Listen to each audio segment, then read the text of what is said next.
ka san babban tashin hankali ne wallahi Dr. Malik saboda idan da gyara mun jarabawa na ba za a iya koya Allah karka damu zuwa za mu har ofis mu same shi duk ba wani abu ne ba tashin hankali ko wani wai shi kake cewa mu je ofis mu same shi akan fa zuwa ofis din wasu da suka ji irin matsala ta ko rasi a'a wannan normal ne wani anytime za mu iya zuwa musu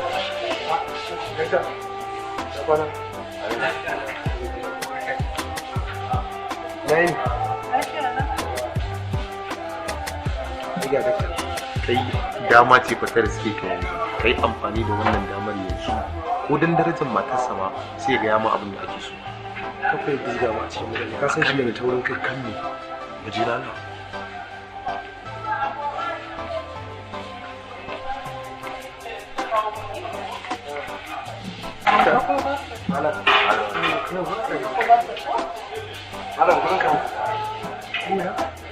sunana Musa ni ne wanda kake daukar course din mu shine na dan samu ma'ala a course din nan ka taimaka ka gyara. Okay, ya kai ban da CA dinka ne. Ya kai baka da CA? Sakamakon mahaifina bai da lafiya ina zaune a gurin shi. To shine na rasa wannan CA din. Kai likita ne ko kuma ni na dora mahaifin naka rashin lafiya? Dala malamai. Kar ku bata lokaci, kar ku bata kanku lokaci. Tafi ku bani guri. Ba zan iya taimaka maka ba. Ba zan iya gyarawa ba. Malam, dan Allah ka taimaka min. Wallahi idan ba a gyara min ba, ka san koran.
Sa doka to ko baba ne ya keta doka ko ya karya ta to hukunci sai ya bi kansa balle wani banzar bazara. Wannan matsalar da muke fama kenan da ita a Najeriya, alfarma.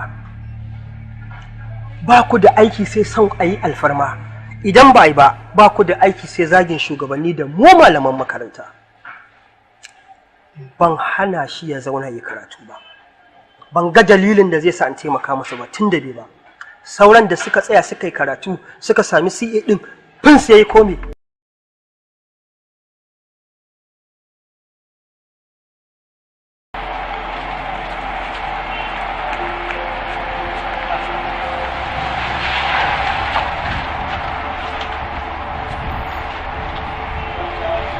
Yanzu mutumin nan tafiya ya bani? Amma gaskiya ba shi da kirki. Tafiya ya bani. Idan ba ki dawo ba da alaidin su mu ce suke je mu. A'a ku ba shi kan dora muku haka. ki hakuri mu Ai kin ga dan halakshi ake wa halarci tunda kin kyautata mana kuma wallahi ya kamata ku. gaskiya Shi kenan mu je.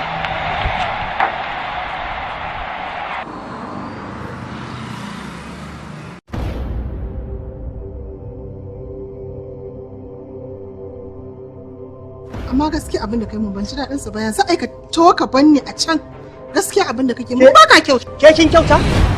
Ke kin kyauta abin da kika yi mu a cikin mutane? Zaki nemi ki ci mun mutunci? Yanzu ya kamata a ce ka to ka banni ka ja mota kana kallo na ka ja mota ka kawo ka to gida. Ɗazun nan ka fita me kika yi? In ce ni kam kika ɗauko kika saka saboda munafunci wai kan wasu maza su ganki. Su waɗannan da kika je kika shiga maganar su me haɗin ki da su? ƴan uwanki ne? Maharamanki ne? Kin san su? A'a gaskiya ne dole a gaya maka kai me yasa duk lokacin da aka dauko zancen gaskiya ka ce kai ba ka zai. Wace irin gaskiya a cikin wannan magana? ba magana gaskiya a cikin wannan domin na fiki.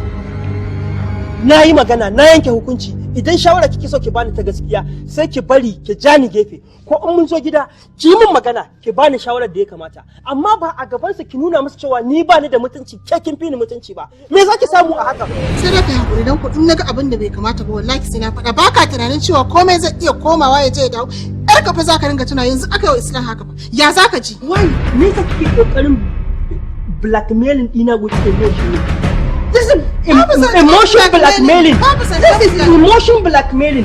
Da an tashi magana ki sako yata a ciki. Da an tashi magana ki fake da yata a ciki. Wannan maganar yata ce? Idan kina son ki taimake su, za ki iya ja na gefe ko ki bari in mun zo gida ki min magana. Amma ba a titi na yanke hukunci ki nemi ki ci min mutunci a gaban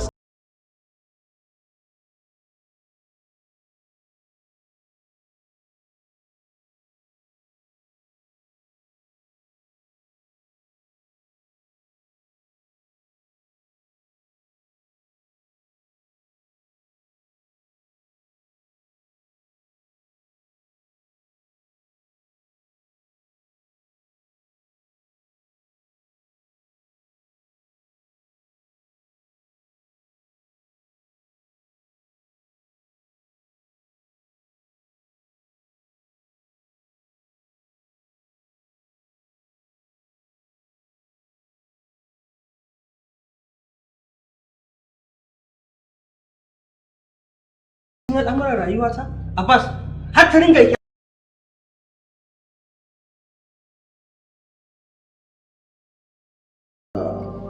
Dokto Maryam fa ba yarka bace ba kuma ɗalibar ka bace matar ka ce to yana da kyau duk shawarar da ka yanke a zuciyarki to yana da kyau ita ma ka sanar da ita tunda ba wai mulkin soja ake yi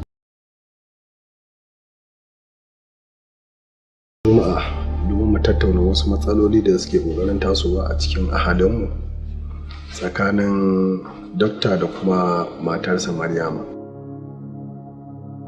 A iya sanin da na yi wa dokta mutum ne mai haƙuri, mutum ne da yake da tsari da dokoki masu tsauri.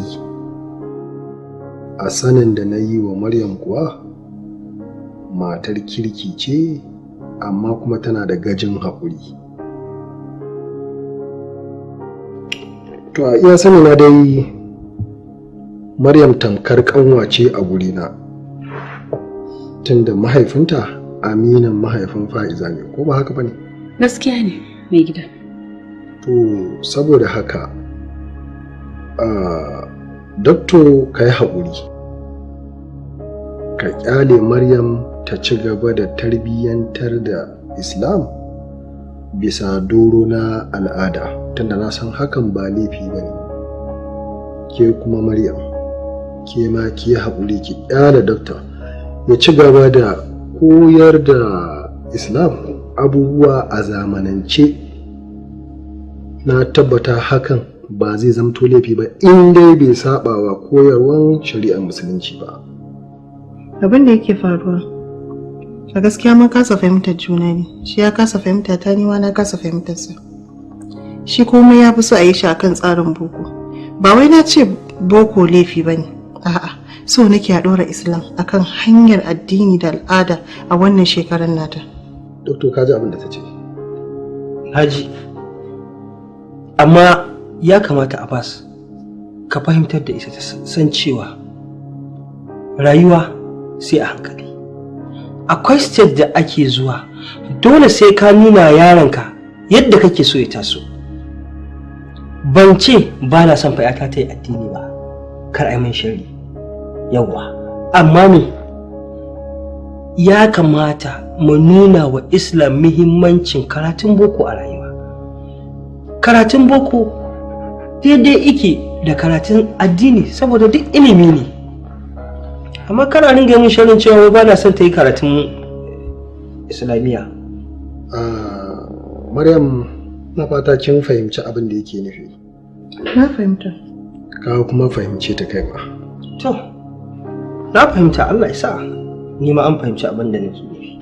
To da Allah abin da nake daɗa so in jawo hankalinku akan shine da Allah ku ci gaba da haƙuri ku ci gaba da tarbiyyantar da ita akan abin da za ku yi alfahari da ita, ita ma idan ta girma ta yi alfahari da ku.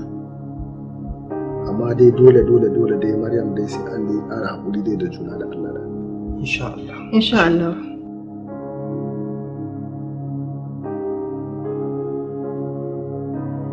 Ai Allah ya dare gari ya waye. Maryam an dawo hutun yara yanzu kullum za a kuringa sani ina latti.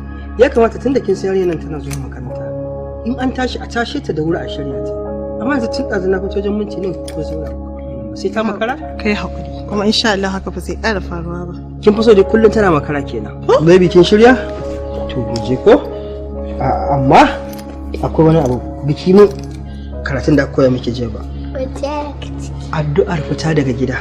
Bismillah ta'ala la halala. Wata illa billah. Alhamdulillah.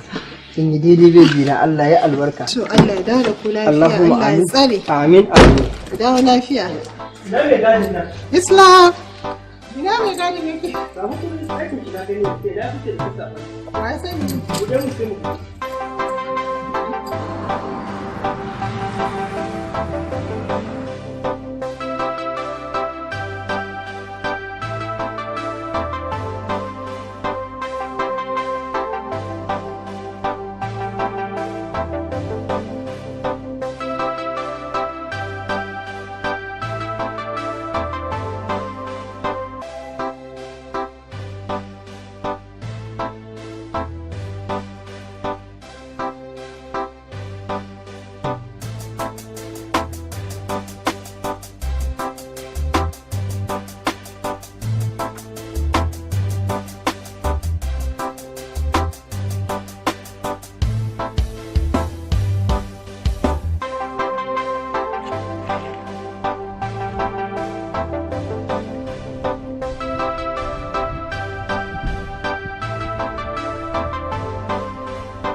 Har yanzu dan Allah baka so ba.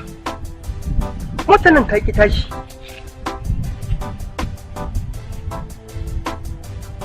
Sai kai yarinya makaranta ne kuma ga har yanzu ina titi lokaci yana kurewa ka san babu daɗi.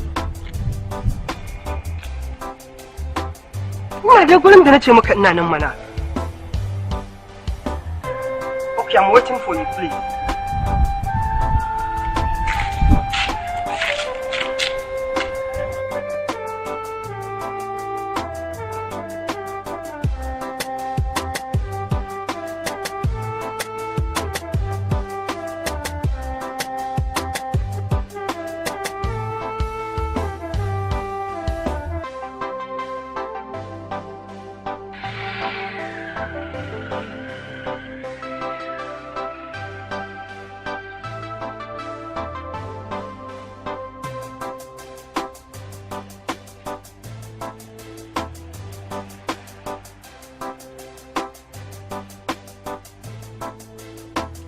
Assalamu alaikum. Alaikum salam. Malai na kwana? Barka da na gajiya. Motar matsala ta samu ne? Da mun ta yi. Ko ban san me matsala ba, amma dai na kira baka yi. To malam idan babu damuwa dauki Islam mana sai na kai ta makaranta. Kai ko naka aikin fa? A ba komai. Ai duk aiki ne.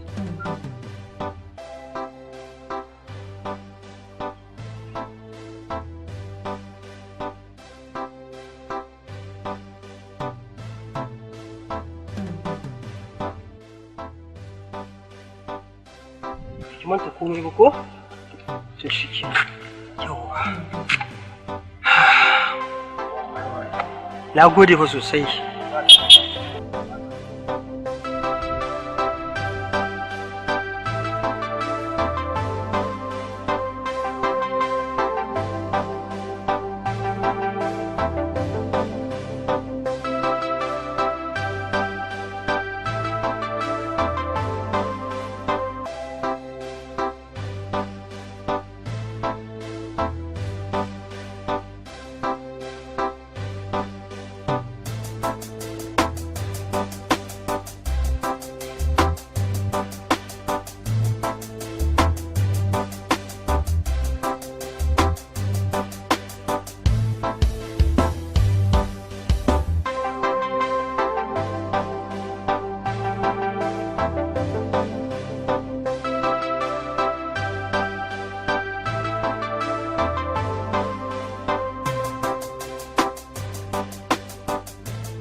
Hello, assalamu alaikum.